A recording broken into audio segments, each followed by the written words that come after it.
Hey everyone, welcome.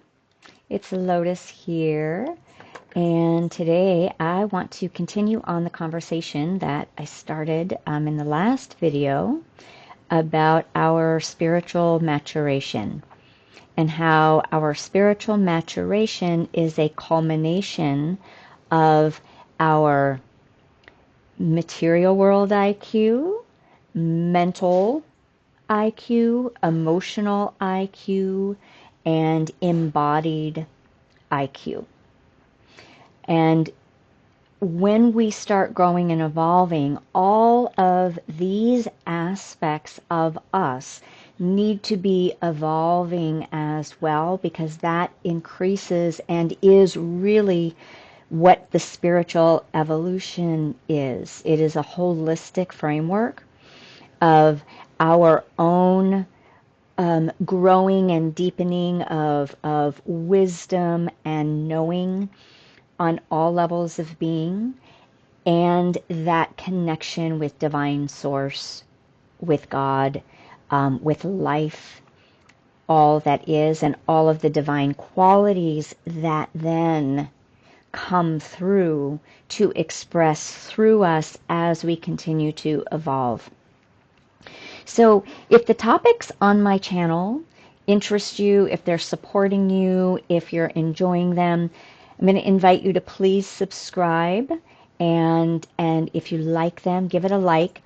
As you might notice, my channel is fairly new, so I am working to grow it with people that are like-minded and on their spiritual journey and that feel a resonance with what I have to offer. So that would be awesome and appreciated, and that way you'll be notified as well when new videos come up. So I did a little bit of an intro in the last video, and this one, what I want to talk about is we're going to do two topics. We're going to do the emotional and mental IQ, all right, intelligence quotient. So this is different than our intellectual quotient. We're looking at it through the prism of how well have we navigated and matured in our emotional capacities, as well as our mental capacities, which are not necessarily only our intellect. And we're going to get into some of that. So this is an ongoing process, right? And certain areas are going to feel stronger, perhaps. Like my material world, my material plane, IQ or maturation is pretty minimal. So that's sort of my area of focus right now. And I've got a pretty good standing in the other ones, but it doesn't stand still, right? It keeps moving because we keep evolving, changing, transforming. In talking about the emotional and mental intelligence, these realms, what I want to start out by saying is that are deeply conditioned in our culture, on this planet, in a number of different ways depending on culture. So our emotional landscape and our mental landscape, we can say in the mental landscape is our thought forms, belief systems, whatever culture or society or rules that we live by, those morals, those values, those codes of conduct. That's part of our conditioning and our programming, our learning process, right? Our indoctrination, whatever words that we want to use. And our emotional landscape is similar to that as well. You know, there have been historically over time different ways in which emotions have been valued or not valued. And then we have emotions that have been permissible or not permissible. right? Sometimes that's been based on gender. Sometimes that's been based on what let's say your familial background is, for instance. A lot of it is particularly, within what we would say our what is the word I'm looking for? Pop culture, right? So pop culture is one of the primary ways anymore that we are programmed and conditioned both mentally and emotionally. So what I want to just kind of focus on, because both of these can have large, expansive ways of exploring, but we're going to keep it minimal and just to the point, because I'm pretty sure you guys are going to understand. And I just invite you, as we go forth, check in, like, where does this land with me? And where am I comfortable? Where am I not comfortable? Where am I adept? And where have I, maybe stayed a little bit behind, or not really known that there were other ways to be operating, or have not been allowed or felt comfortable expressing certain things or thinking in certain ways. So let's just start with the mental, okay? The mental programming and conditioning, because that becomes more obvious. Anything that we really resonate with, dive deeply into, study, for instance, trainings that we do, communities that we surround ourselves in, all of this contains their own specific programming and conditioning. So when I'm talking about programming and conditioning, it doesn't all have to be bad or wrong, but the key point about maturation is, can I and do I think critically and constructively for myself, and value my own personal lived experience and the knowledge or wisdom that I've learned and grown and transformed from, that resonates with a larger collective belief system or thought form. So let's say, for instance, in our Western culture, we've had a lot of conditioning around the systems that govern our world. And those systems that governed our world have usually been a bit of a hierarchy. They've been fear-based in a lot of ways. They've been survival-based. And we could say perhaps at one time or another, it was needed, it was understood, it was appropriate. And then there are times where it grows out, or humanity grows out of needing a certain system, a certain, we can look at our political system, for instance, right? Especially at this point in time, and see that our political system, what it has been is dismantling very quickly. Our health system, right? These are systems that have taught us and held specific beliefs, our educational system, about how life is supposed to be, how we are to operate in life, and what is going to serve us and what isn't going to serve us. Our job as an individual, part of the collective, is to be able to think outside of the herd, for instance, the herd mentality, the collective mentality. So you know that you're in a conditioning or a program when you can't be open to any other information or ideas or thought forms. And you're kind of locked in, this is the way and the only way, right? Or you're dependent on specific thought forms to make you feel safe, to make you feel secure, or belief systems.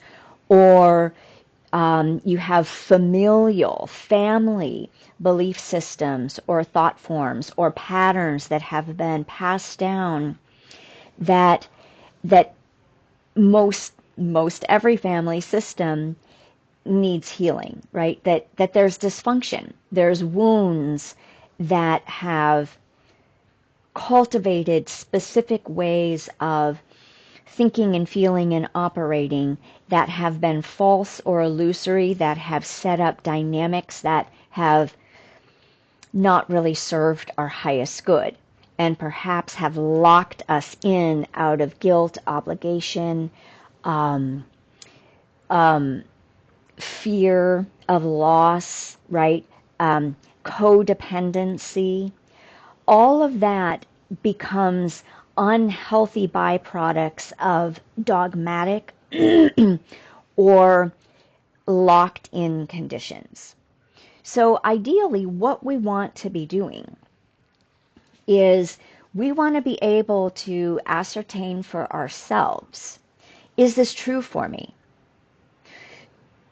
Does my perspective and does my heart and soul truly align with this? And am I aligning out of conditioning, programming, habit, that I think it's the only way or the only truth?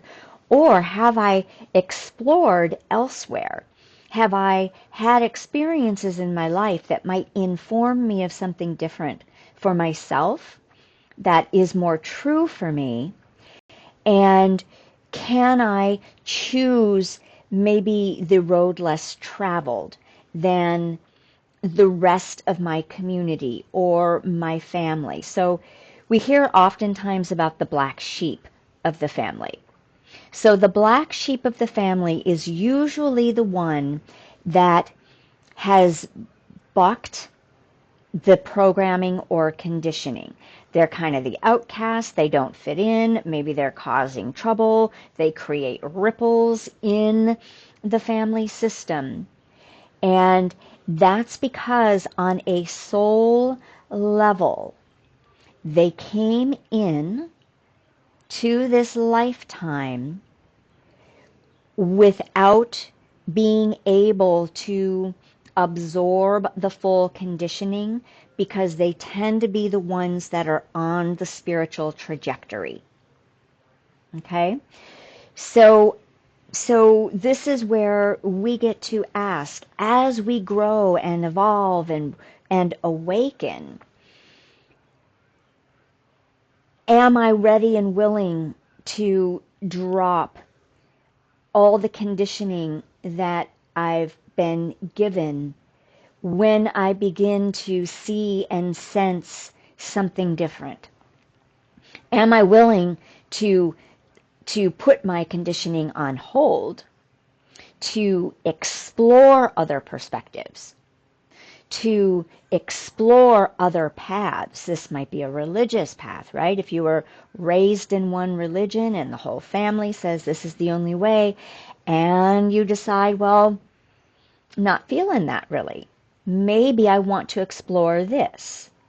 So that would be you following a deeper calling of your own and opening up beyond the conditioning, even when the voices in the background say, no, no, no, you can't. This is blasphemy. This is, you'll go to hell, like whatever that is.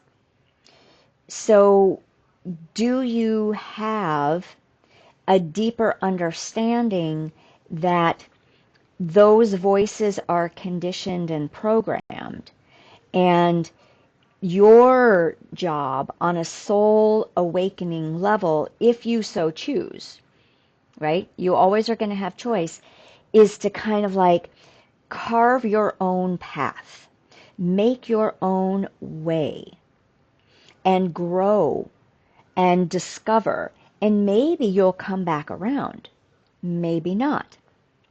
That's where we start gaining freedom from the conforming of the collective thought forms. Okay, so I'm going to leave that there for a minute. So now let's look at our emotional realm. What is one of the most popular ways that we can look at emotional conditioning that's easiest to pinpoint, right? Is for however long it's gone on, probably, hundreds and hundreds of years, boys don't cry. Boys aren't allowed to be vulnerable. Boys aren't allowed to have their feelings. Boys aren't allowed to maybe not know, feel confused, feel disappointed, right? They need to be strong. They need to be solid. They need to be clear. They need to be in control. All right? And then girls, you have to be nice. Oh, don't say that. You'll hurt someone's feelings, right? Oh, don't be mean. No, you don't want to get too angry, right? You'll scare people. So, so these are voices that have been passed down through generations that come into families, that come into our culture. And we don't even know that that's what's operating sometimes. It just seems normal. So then we have these imbalances emotionally. We have stuffing of our true expressions. We have of a very real part of our being, which is our emotions. Our emotions carry deep information for us, and they allow us to operate from a heart and soul level rather than just the intellect level. So the intellect is a masculine, right? It's a masculine aspect of us. Emotions are the feminine. It's the embodied and inner realm of the feminine.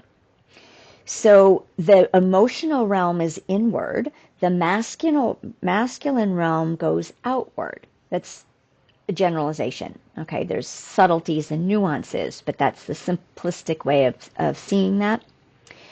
So when a girl grows into a woman, or maybe even as a girl, and is not allowed to use their voice to express frustration or anger, right? Anger is a sign that says something doesn't feel okay for me. Right? When we're not allowed to do that, then we get imbalances. We have shame, we have guilt. We have things that we aren't communicating, so we lose track and disconnect from ourselves.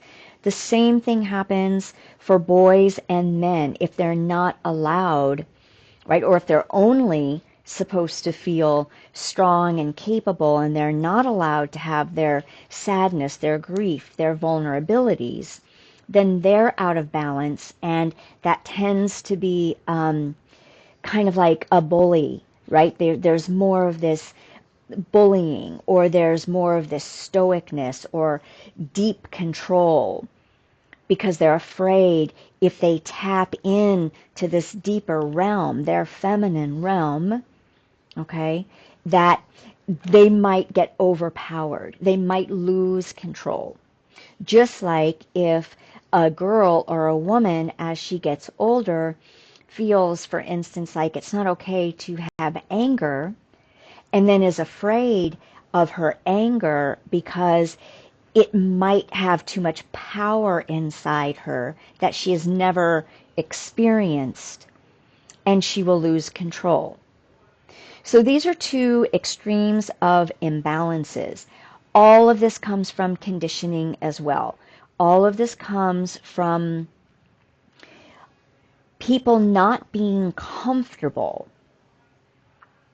or not knowing how to understand or navigate their emotions, or not valuing emotions as much as the intellect or the brain or the self-control, right? That's the very masculine paradigm that we have been entrenched in for thousands of years.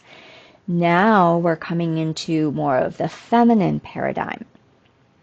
And it's growing, where we all are doing the deep healing work. We now recognize, wow, all this programming and conditioning, right? And all this dysfunction is now, and pain and suffering that's been stuffed down or held tight, is now needing to bubble up to the surface, because we are in a mass awakening.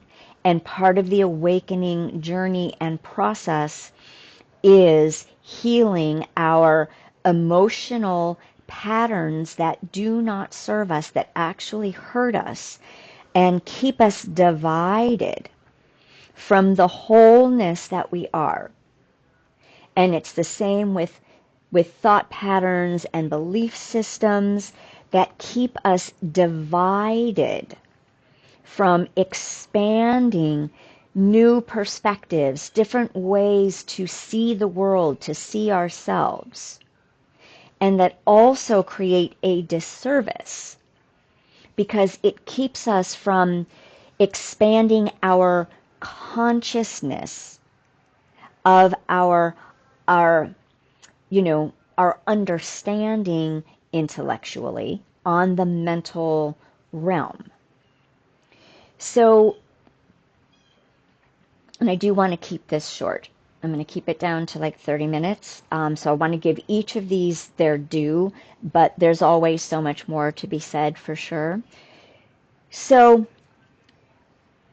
along the spiritual awakening trajectory, okay, what we're doing is we're sort of clearing and casting off, right? We're clearing, we're casting off, we're reevaluating what's really true for us on a soul level. We're no longer glomming on to what the collective conditioning is. And to be clear, we're getting programmed and conditioned all the time. And like I said, pop culture is one of the quickest, easy ways, right? That humanity is hypnotized, right, by specific messages that carry strong frequency and vibration.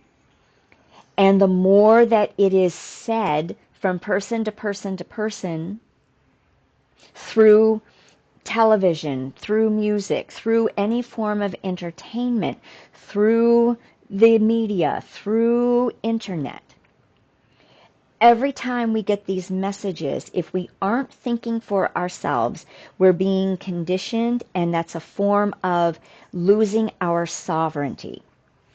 When we're going through a spiritual awakening, we are reclaiming our sovereignty by choosing what feels good for the individual soul level, first and foremost. That allows us to grow and expand, and to increase our capacity to hold greater information that is not of the collective, that is able to hold higher frequencies of consciousness, okay? Because we're opening up to expand, to be curious, to be willing to say,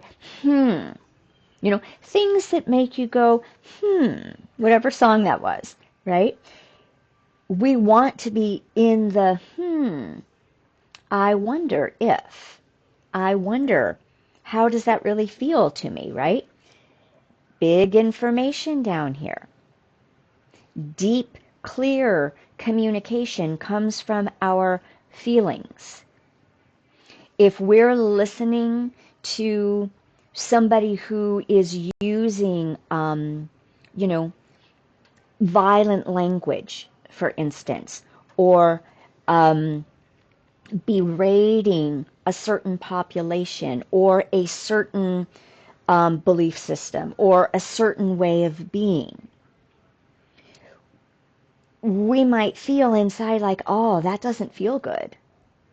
But if we're disconnected from that, or if we think we need to believe this, then we disconnect from the information in our emotional realm that then supports and merges with our mental realm. So this is a dance of the masculine and feminine. And this is how we begin to unwind and untether ourselves from programming. So what are some negative programming? Negative programming or conditioning, both mentally or emotionally, are the things that keep us in states of fear, lack, scarcity, distrust, okay? Things that increase, that support a positive programming. Things that create the feelings and the openness to love, to compassion, to joy, to connection with others, right? To deeper understanding, to greater means of communication with one another, being able to hear what another is saying.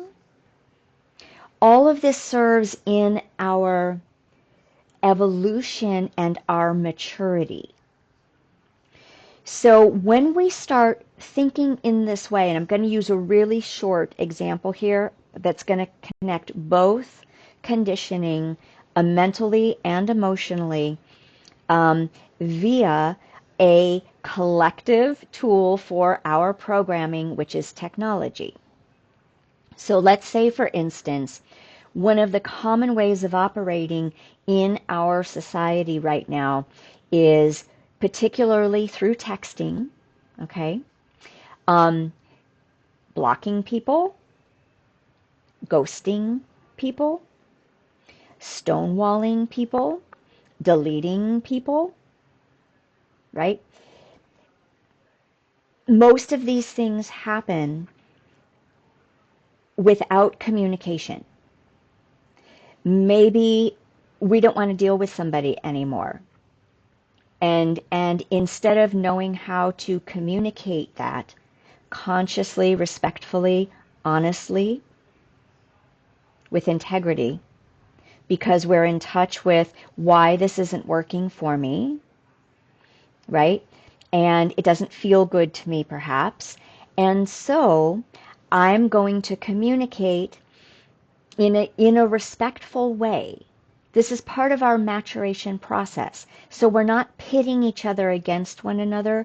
We actually want to have resolutions where individuals in our life, whether long-term or for a snippet,